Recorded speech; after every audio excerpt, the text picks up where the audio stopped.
Hello guys, welcome back again. आज हम लोग बात करेंगे कंडीशनल स्टेटमेंट इफ और उसके फैमिली के बारे में। तो चलिए शुरू करते हैं।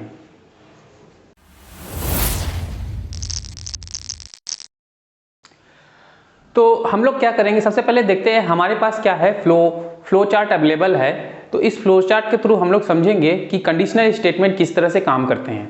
सबसे पहले बात करें तो conditional if statement. Conditional if statement में बात करें तो यहाँ पर सबसे पहले हमारा प्रोग्राम यहाँ से स्टार्ट हुआ और ये हमारा कंडीशन है इफ स्टेटमेंट का।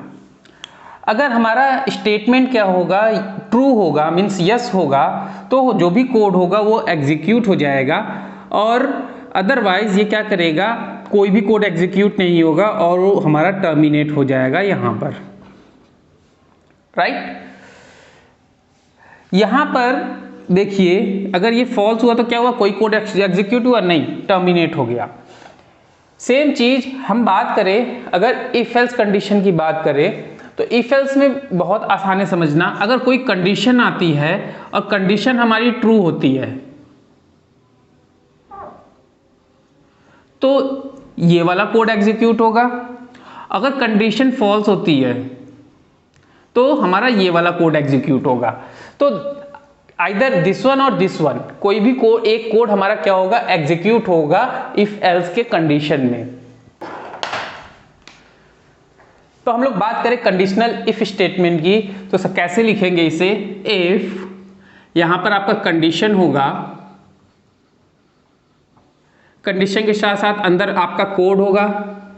अगर ये कंडीशन हमारा दो कंडीशन बनेगी, या तो कंडीशन ट्रू होगा या तो फॉल्स होगा। ओके, इन्हीं दो कंडीशन में ही हमारा ये कोड या तो एग्जीक्यूट करेगा या तो नहीं एग्जीक्यूट करेगा।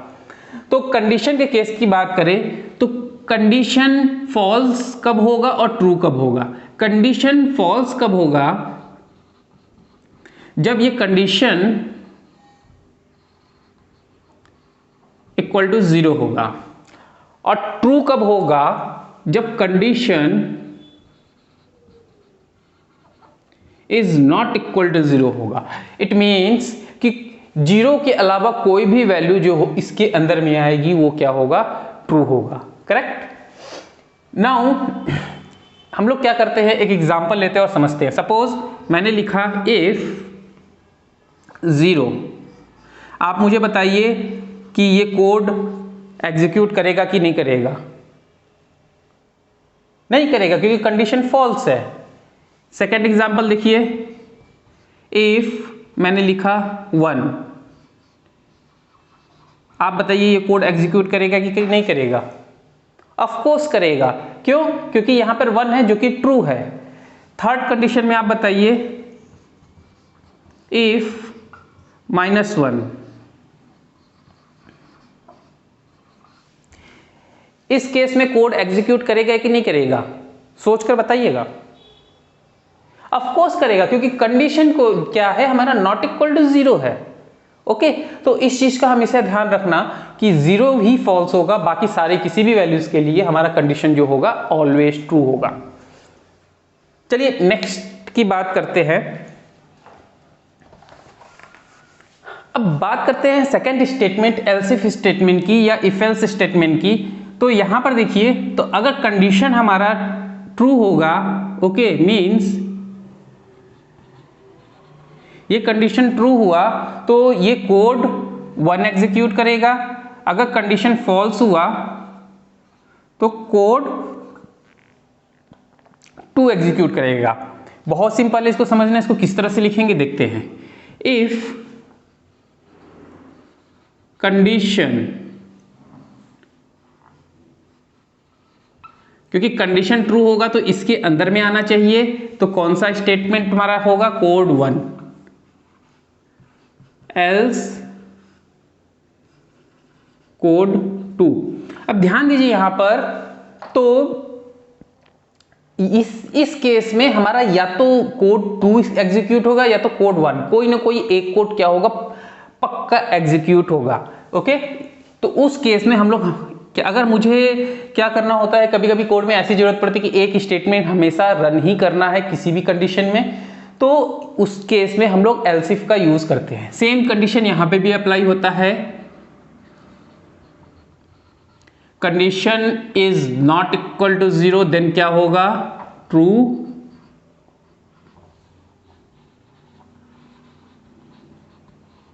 Condition equal to 0 means false. Last statement की बात करें एल्स इफ स्टेटमेंट की। अब एल्स इफ की बात करें तो हमारे पास देखिए दो कंडीशन है। अगर पहला कंडीशन एग्जीक्यूट होगा तो कोड 1 एग्जीक्यूट होगा। अगर दूसरा कंडीशन, पहला कंडीशन फॉल्स होता है मींस पहला कंडीशन ट्रू हुआ तो क्या हुआ, कोड 1। दूसरा कंडीशन, पहला कंडीशन फॉल्स हुआ तो क्या चेक करेगा, दूसरा कंडीशन चेक करेगा। अगर कंडीशन दूसरा क्या होगा, ट्रू होगा तो कोड 2 हमारा एग्जीक्यूट करेगा। अगर दूसरा कंडीशन भी फॉल्स होता है तो ये क्या करेगा, लास्ट स्टेटमेंट एग्जीक्यूट हो जाएगा और टर्मिनेट हो जाएगा। तो चलिए इसको कोडिंग से समझते हैं। सबसे पहले हम लोग क्या लिखते हैं, इफ कंडीशन,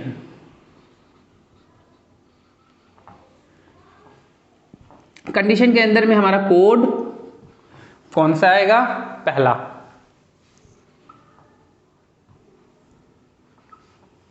इसके बाद हम लोग लिखते हैं एल्स इफ, इसके बाद अगेन कंडीशन, यहां पे आप नेमिंग कर दीजिए कंडीशन 1 और यहां पे कर दीजिए कंडीशन 2। अब देखिए कंडीशन 2 में हमारा कौन सा कोड एग्जीक्यूट करेगा, कोड 2। इसके बाद आता है एल्स, अगर कोई भी कंडीशन ट्रू नहीं है तो क्या होगा, हमारा कोड 3 एग्जीक्यूट होगा। ओके, तो समझिए कंडीशंस इंपॉर्टेंट है, उसके साथ साथ हमने क्या लगाया, एल्स। अगर कोई भी कंडीशन ट्रू नहीं होती तो एक कंडीशन हमारा हमेशा एग्जीक्यूट होगा। सेम चीज यहां पे कंडीशन 1 और कंडीशन 2 के लिए सेम कंडीशन एप्लीकेबल है, नॉट इक्वल टू 0 होगा तो क्या होगा, ट्रू, और कंडीशन इक्वल टू 0 होगा तो फॉल्स। इस चीज का ध्यान रखना है। और इफ एल्स इफ भी काफी आसान है इस तरह से इसको यूज करना। अब बात करें एल्स इफ की, तो यहां पर देखिए ये स्टेटमेंट पहले ये कंडीशन पे चेक करता है, फिर उसके बाद अगर ये फॉल्स हुआ तो इस पे आया, ये फॉल्स हुआ तो इस पे आया।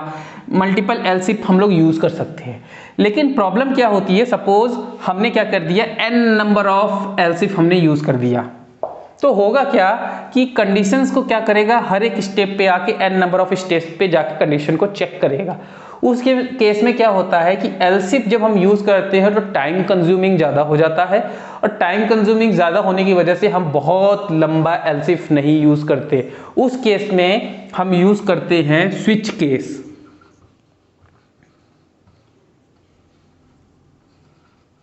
ओके, स्विच केस में आने वाले नेक्स्ट लेक्चर में मैं इस पे डिटेल पे बनाऊंगा कि स्विच केस हम लोग यूज क्यों करते हैं और कैसे यूज करते हैं। तो अब बात समझिए कि अगर छोटे स्टेटमेंट हो इफ एल्स के, तभी हम लोग यूज करते हैं। बहुत लंबे, जैसे आपको else if multiple time 10 times 20 times 100 times use करना पड़े तो उसको हम लोग अवॉइड करते हैं, नहीं यूज करते हैं।